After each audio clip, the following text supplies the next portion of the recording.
বেগম খালেদা জিয়ার জানাজার আজকের নামাজ পৃথিবীর সবচেয়ে বড় জানাজার নামাজে পরিণত হয়েছে। আজকে এই জানাজার নামাজে 1,40,00,000 থেকে 45 লক্ষ মানুষের উপস্থিতি ছিল এবং খালেদা জিয়ার জীবনটা কত সৌভাগ্যের দেখেন। আজকে ওনার জানাজার নামাজের খাট মিজানুর রহমান আজহারের কাঁধে পর্যন্ত উঠেছে। দেখেন একটা মানুষের জীবনটা কত সৌভাগ্য হতে পারে, এত বড় বড় আলেমদের কাঁধে পর্যন্ত তিনি উঠতে পেরেছেন। এবং তারেক রহমানের একটা দৃশ্য দেখে আমি মন থেকে বড্ড খুশি হয়েছি। সেটা দেখলাম উনি ওনার মায়ের পাশে বসে কুরআন আল কারীমের তেলাওয়াত করতেছেন, তিনি আল্লাহর কাছে দোয়া করতেছেন। এবং তারেক রহমান সাহেব জানাজার সময় বললেন, আমার আম্মা যদি কাউকে কষ্ট দিয়ে থাকে, কোনো ঋণগ্রস্ত হয়ে থাকে, আমার কাছে বলবেন এবং ওনাকে আল্লাহর রাস্তায় মাফ করে দিবেন। এই যে একজনের মনের মধ্যে এত সুন্দর একটা চিন্তা ভাবনা, এটা আপনি কিভাবে মূল্যায়ন করবেন? আল্লাহু আকবার।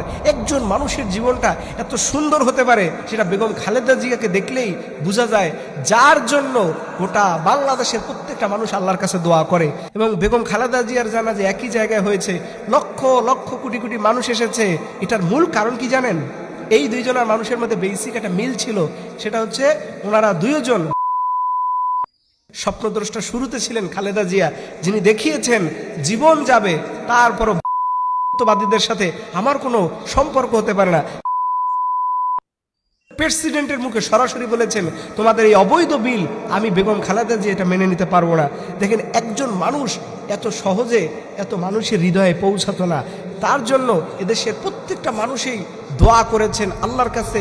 এই কারণ ছিল, আপনিও যদি এখন থেকে বাংলাদেশকে ভালোবাসেন, আপনিও যদি সেইভাবে ইসলামকে ফলো করেন, দেখবেন আপনার জন্য দেশের মানুষ এইভাবে আল্লাহর কাছে দোয়া করবে। এর জন্য আমরা দিন শেষে বেগম খালেদা জিয়ার জন্য আল্লাহর কাছে দোয়া করি, হে রব্বুল আলামিন, একজন নারী হিসাবে, একজন মানুষ হিসাবে আমাদের সবার ভুল ভ্রান্তি আছে, আমরা কেউ বলতে পারবো না আল্লাহ আমরা ভুল করি নাই, কিন্তু তুমি যদি মাফ করে দাও, তুমি যদি ক্ষমা করে দাও, আমাদের জীবনটা সৌভাগ্যের হবে। রব, তোমার কাছে মাফ চাই, তুমি আমাদের মাফ করে দাও। আল্লাহর কাছে যদি কোনো বান্দা এইভাবে দোয়া করতে পারে, নিশ্চয়ই আল্লাহ তাআলা তাকে ক্ষমা করে দিবেন। এর জন্য আমরা বেগম খালেদা জিয়ার জন্য আল্লাহর কাছে বিশেষভাবে দোয়া করি, রব্বুল আলামিন যেন তাকে জান্নাতের সর্বোচ্চ মেহমান হিসেবে কবুল আর মঞ্জুর করে। সকল আমিন।